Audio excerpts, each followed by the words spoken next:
Hi guys, welcome back to my channel. તો સવારે હું તો રાત્રે 3:30 વાગે આવી ગઈ હતી. તો રિંકેશ અને વિધિ સવારે 5:30-6 વાગે આવ્યા. ફાફડા લઈને આવ્યા હતા, પણ 5 વાગે તો ઊંઘમાં તો ફાફડા ભાવે નહીં. એટલે હું 10:30 વાગે ઉઠી ગઈ. ઉઠીને તો રસોઈ હજુ બનાવી નથી. પછી કિંજલ આવી તો કચરા બધું કરાવી દીધા અને ડબલો કપડાં વાળવાના હતા તે વાળી અને ગોઠવી દીધા. હવે આંખમાંથી પાણી નીકળે છે. હવે હું ચડી છે પાછી. અને અત્યારે 2 વાગ્યા છે અને બધા સૂવે છે, અંશ, વિધિ અને રિંકેશ. હવે સાંજે નીચે જમણવાર છે એટલે સાંજે તો જમવાનું ચલો નીચે હેવી જશે, દાળ ભાત શાક.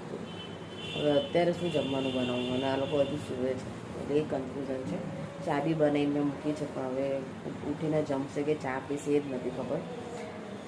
અને બ્લેન્કેટ જે નીચે કાલે પાથરવાનું લઈ ગઈ હતી તો એ માટીવાળું થયું છે તો એ જો, કારણ કે ખુરશી હતી નહીં એટલે અમે લોકો પેલું જે ચટાઈ જેવું બિછાવાનું આવે ને એ લઈ ગયા. હવે એમ બી ગણપતિ દાદા વખતે પાથર્યું હતું એટલે ધોવાનું હતું જ અને પલાળીને મૂક્યું છે. એટલે હવે જે કપડાં જે ધોવાના છે આજથી ધોવા બેસી જાય. નાહવાનું બાકી છે, 2 વાગી ગયા છે અને લોકો મસ્ત સૂવે છે. મને થાય છે કે લોકો આખી રાત કેવી રીતે ગરબા કરે છે, ક્યાંથી એનર્જી આવે છે, કે તાકાત આવે છે.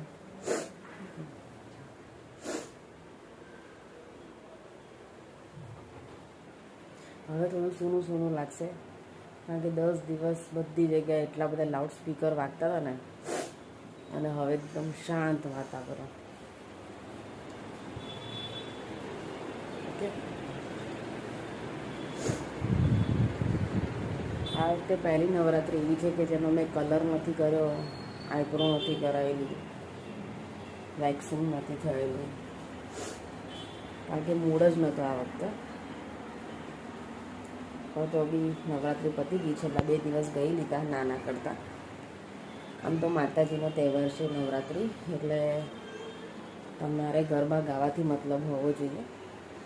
પણ આપણે જે કહેવાય છે ને કે ભાઈ સારા કપડાં પહેરીએ તો થોડાક વ્યવસ્થિત રીતે તૈયાર થઈને જઈએ નીચે.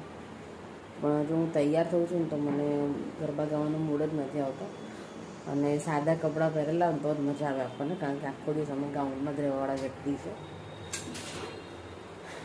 એટલા માટે હવે નવરાત્રિ પતી ગઈ એટલે હવે દિવાળીની તૈયારી.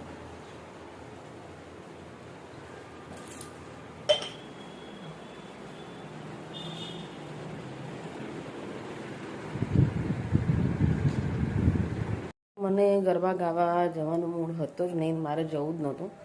પણ વિધિ મારી જે કહેવાય ને એટલી બધી એક્સાઇટેડ જે છે બધી વસ્તુમાં, અને સાંજે એને કહે કે મમ્મી, બધાની મમ્મી આવે છે ગરબા ગાવા, તું કેમ નથી આવતી? તો મેં કીધું ભાઈ હું થાકી જાઉં છું અને અંશુ બી નાનો છે. મેં કીધું હજુ તો કે ના, કે તું બેસજે ખાલી. પછી મેં કીધું સારું, કંઈ વાંધો નહીં, હું ડ્રેસ પહેરી આવીશ. તો કે ના, બધાની મમ્મી ચણિયાચોળી પહેરે છે, તૈયાર થાય છે, તું કેમ નથી થતી? તો એ મને ચણિયાચોળી પહેરાવી અને નીચે લઈ ગઈ, પછી જ એને શાંતિ થઈ. એટલે જે કાલે હું તૈયાર થઈને મેં થોડા ઘણા ગરબા ગાયા એ એના લીધે જ ગાયા છે, કારણ કે એનો મૂડ ઓફ થઈ જતો હતો અને બહુ જિદ્દી છે, એમ કે એની વાત માનવી પડી. અમુક વસ્તુમાં એવું છે. એટલે પછી નીચે ગઈ. કાલે મને નીચે લઈને જ ઉતરી છે, જ્યાં સુધી હું તૈયાર ના થઈ ત્યાં સુધી. બસ એટલે બસ તું બેસ અને ગરબા ગા, બધાની મમ્મી ગરબા ગાય છે, તું કેમ નીચે નથી આવતી? એટલે ઘણીવાર આપણને એવું થાય કે યાર મૂડ મને નહોતો, પણ એમ કે છોકરીને એવું ના લાગવું જોઈએ કે ના, મમ્મીએ મારી વાત ના સાંભળી. અને બીજી એક વસ્તુ કે ઘરમાં જ્યારે નાનું બાળક હોય ને ત્યારે આપણને એવું થાય કે ભાઈ ઘરના કોઈક મોટા વ્યક્તિ જોડે હોય ને તો સારું, તો તમે શાંતિથી એન્જોય કરી શકો, કારણ કે એને સાચવવું પડે, એની પાછળ રહેવું પડે. એટલે એમાં એવું થતું હતું કે રિંકેશ અમને સાચવે અને હું ગરબા ગાઉં, એ રીતનું થતું હતું. અને અમે બંને જોડે નહોતા ગઈ શકતા ખાસા ટાઈમથી. પહેલાં વિધિ નાની હતી ને પછી અંશ વખતે આવું થયું. અને બધા કપલમાં ગરબા ગાતા હોય અમારે ત્યાં ઘણીવાર, એટલે થોડુંક આમ આપણને તો કહેવાય ને કે મૂડ પેલો થઈ જાય, એમ કે એકલું લાગે એમ. એટલે બધું કંઈ વાંધો નહીં, કાલે અંશ મોટો થશે પછી અમે 4 જણા જોડે ગરબા ગાઈશું, પછી તો કંઈ ટેન્શન છે નહીં. એટલે નવરાત્રિ પતી ગઈ, દિવાળી આવશે અને ઘરની સાફ સફાઈ તો થઈ ગઈ છે, એટલે હવે થોડુંક હવે અમારી જાત ઉપર થોડું ધ્યાન આપીશું, થોડું પેમ્પર કરીશું. અમુક ટાઈમે આપણે આપણી સ્કિનને, આપણી જાતને આપણને જે ગમે કરવું જોઈએ. નહીં તો આપણને એવું થાય કે આપણે શાના માટે જીવીએ છીએ, 2 ટાઈમ ખાવા પીવાનું અને સૂઈ જવાનું. પણ લાઈફની અંદર ભગવાને બધી વસ્તુ જે આપેલી છે, બધી રચના કરેલી છે, બનાવેલી છે સમજી વિચારીને. જો તમે નવા કપડાં પહેરશો ને તો એ એનર્જી કંઈક અલગ જ હશે, અને તમે ગાઉનમાં રહેતા છો એ એનર્જી કંઈક અલગ હશે. એટલે હું જ્યારે ઓફિસ જતી હતી એ ટાઈમે મને થતું હતું કે હું સવારમાં ઉઠું, તૈયાર થવું, નવા કપડાં પહેરવું અને મૂડ બી એકદમ ફ્રેશ રહેતો હતો મારો. ભલે હું ઓફિસે જતી હતી, થાકી જતી હતી તો પણ. અને અત્યારે ઘરમાં જ રહું છું તો બી એવું થાય છે કે યાર કેમ તૈયાર થવાનું, કોના માટે થવાનું. પણ જ્યારે બી ઘરમાં આપણે વ્યવસ્થિત કપડાં પહેરીને ફરીએ ને તો એ એનર્જી આખી અલગ જ હોય.